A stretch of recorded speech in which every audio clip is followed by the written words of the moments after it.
pues, digamos, ¿qué tenemos nosotros? ¿Qué disponibilidad hay de terapias y en qué proceso están estas?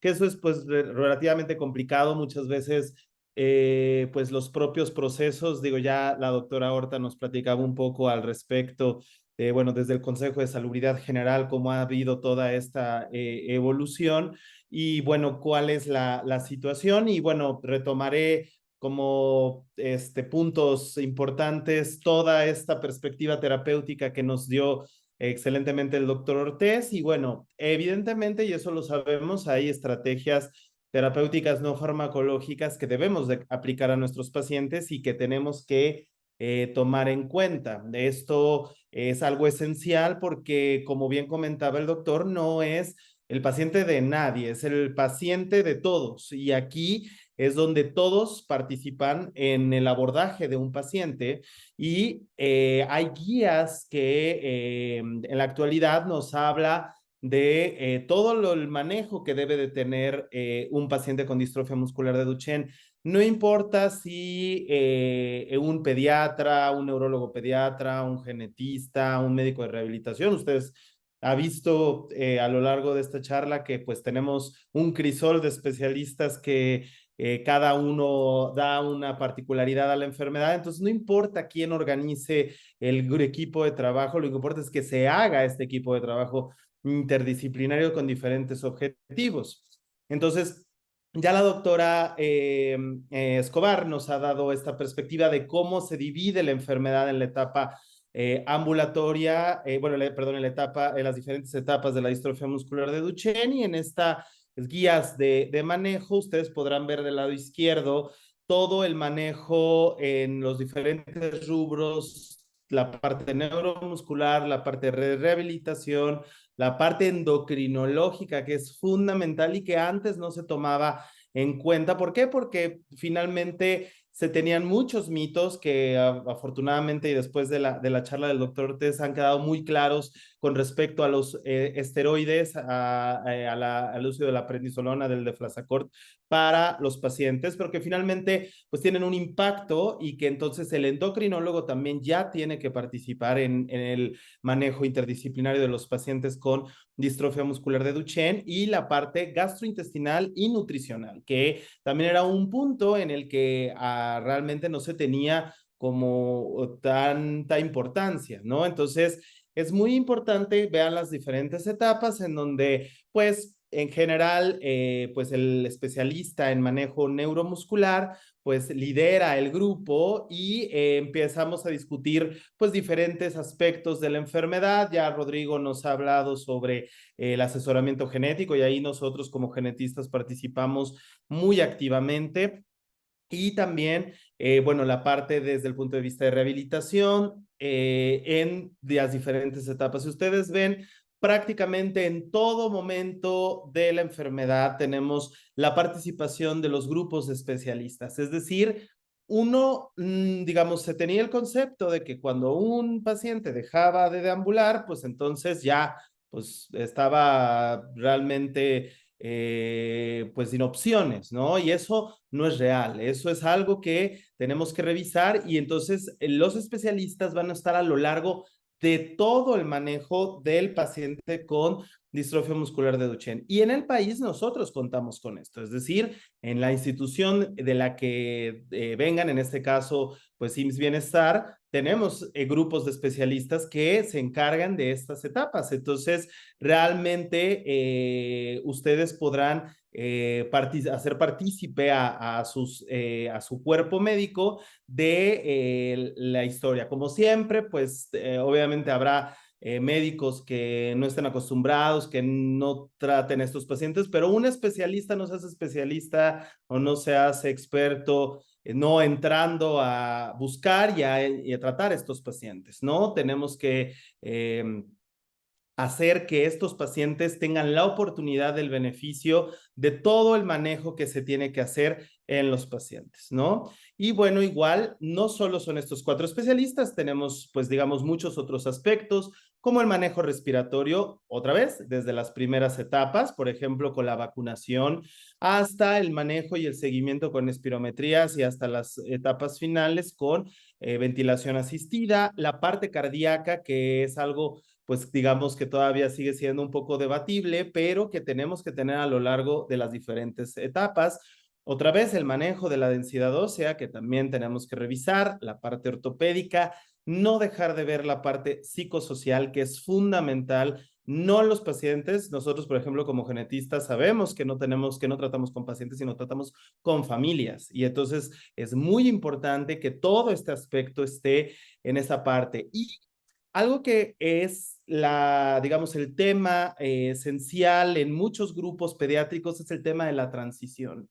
Hemos hablado muchas veces de que tenemos pacientes que tal vez fueron muy bien cuidados en la etapa pediátrica, pero ya tenemos pacientes con distrofia muscular de Duchenne que rebasan hacia la adultez. Y si no tenemos esta interacción con grupos médicos que se encarguen de la transición de una etapa pediátrica hacia una etapa adulta, no vamos a poder establecer esto. Y eso es muy importante que lo establezcamos claramente. En nuestro país hay especialistas en un grupo y en otro, y es muy importante que hagamos esta sinergia entre instituciones pediátricas, ¿no? A instituciones de adultos en todos los sectores, en IMSS, en ISSSTE, en Secretaría de Salud, en Pemex. Tenemos Marina, Sedena, tenemos que ver esto que es fundamental. ¿Por qué? Porque los pacientes, afortunadamente, gracias a todas estas estrategias, ya llegan a la adultez y entonces esto hace que si no tenemos una adecuada transición, no podamos tener estos beneficios. Ahora,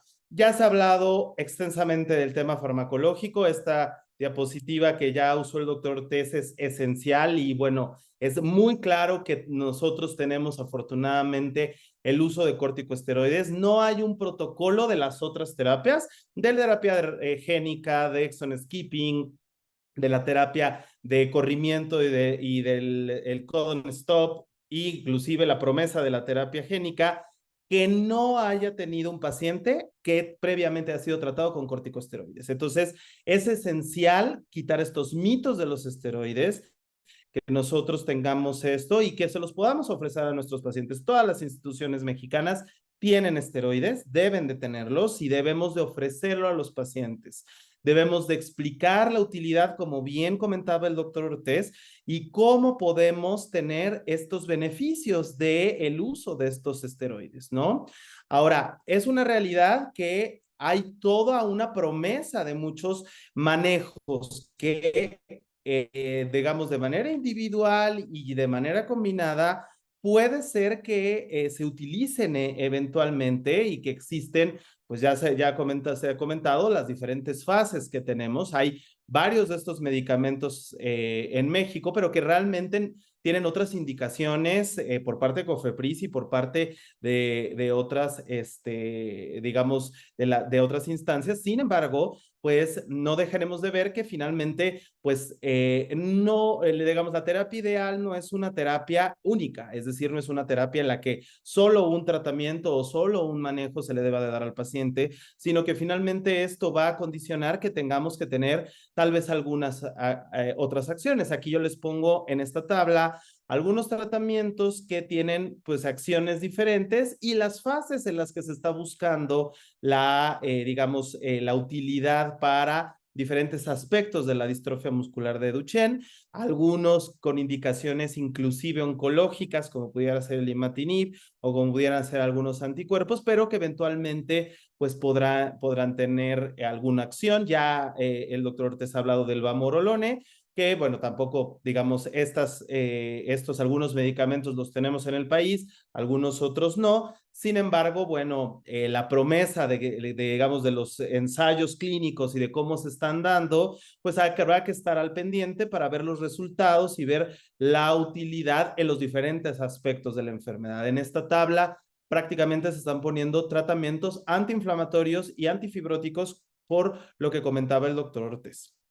Y bueno, también hay algunos otros que tienen otros mecanismos, como pudiera ser la regulación de calcio, como pudiera ser el estrés oxidativo, la isquemia muscular, la homeostasis del hueso, es decir, algunos otros que seguramente en combinación con el tratamiento modificador de la enfermedad, pues tendremos sinergias, ¿no? Digamos, seguramente en años venideros, pues tendremos combinaciones de medicamentos y que algunos de estos, pues afortunadamente están aprobados en el país y que tendrán, otra vez individualizado el caso, pues el poder utilizarlos como coadyuvantes a la terapia, digamos, modificadora de la enfermedad. Otra vez, vean la tabla de la derecha, prácticamente todos son estudios en diferentes fases y entonces eso es un punto muy importante que, digamos, no porque se tengan disponibles, pues ya se los podemos ofrecer al paciente, sino tenemos que esperar justamente a que estos nos den resultados para poder saber si ayudan o no a nuestros casos, ¿no? Y en el caso de las estrategias modificadoras de la enfermedad, digo, no me voy a detener más. Sin embargo, bueno, esta es digamos, es una condición que creo que una de las conclusiones que debe de quedar claro es que yo no voy a poder tratar a un paciente con distrofia muscular de Duchenne en una etapa modificadora de la enfermedad si no conozco la mutación. Es decir, si yo no conozco el cambio que está generando ese paciente.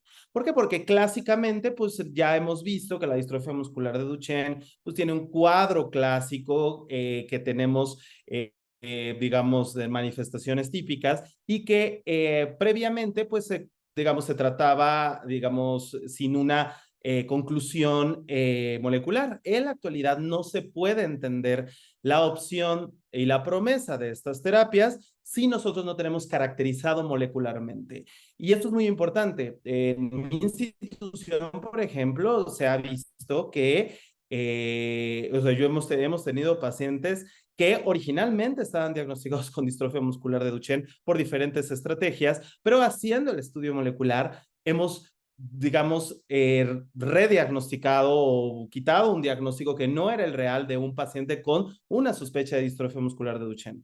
Es una realidad que hay muchas otras distrofias musculares que se parecen a Duchenne y aunque distrofia muscular de Duchenne es la más frecuente, no es la única. Entonces, no solo es para el diagnóstico dirigido y la causa de la enfermedad, sino que podamos tener alguna opción de terapéutica. Particularmente, digo, ya el doctor Ortiz lo comentó, el eteplirsen, que es el tratamiento de exón, de salto de de exón 51, existe pues algunos, digamos, un reclutamiento en México por parte de algunas empresas para llegar, digamos, tener la opción de poder dar en estos pacientes, pues esta terapéutica en el país, ¿no? Eso es lo que, pues la información que pude investigar.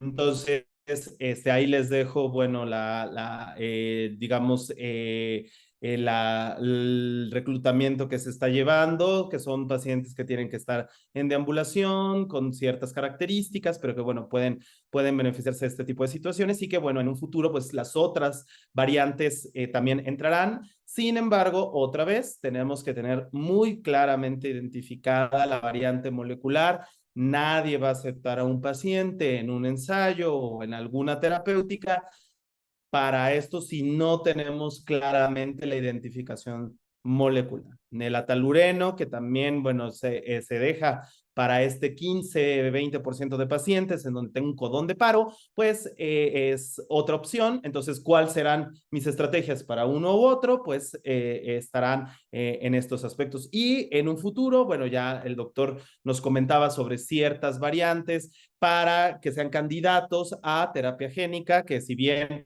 eso todavía no está, digamos, disponible en el país, ni tenemos pues ensayos en este sentido. Es una realidad que eventualmente tendremos estos casos y otra vez, ninguna estrategia servirá si nosotros no tenemos pacientes en tratamiento con esteroides. Entonces es muy importante que los pacientes que tengamos con distrofia muscular de Duchenne, y eso es algo real en nuestro país, tangible y que podemos ofrecer, tengan tratamiento con esteroides, ¿no? La estrategia del atalureno tiene estos mecanismos de acción de interferencia, no digo, ya se ha hablado al respecto, Y bueno, de todas las terapéuticas que se han presentado en las dos tablas anteriores de las diapositivas, el atalureno es, digamos, la estrategia farmacológica modificadora de la enfermedad que más se tiene avances en México.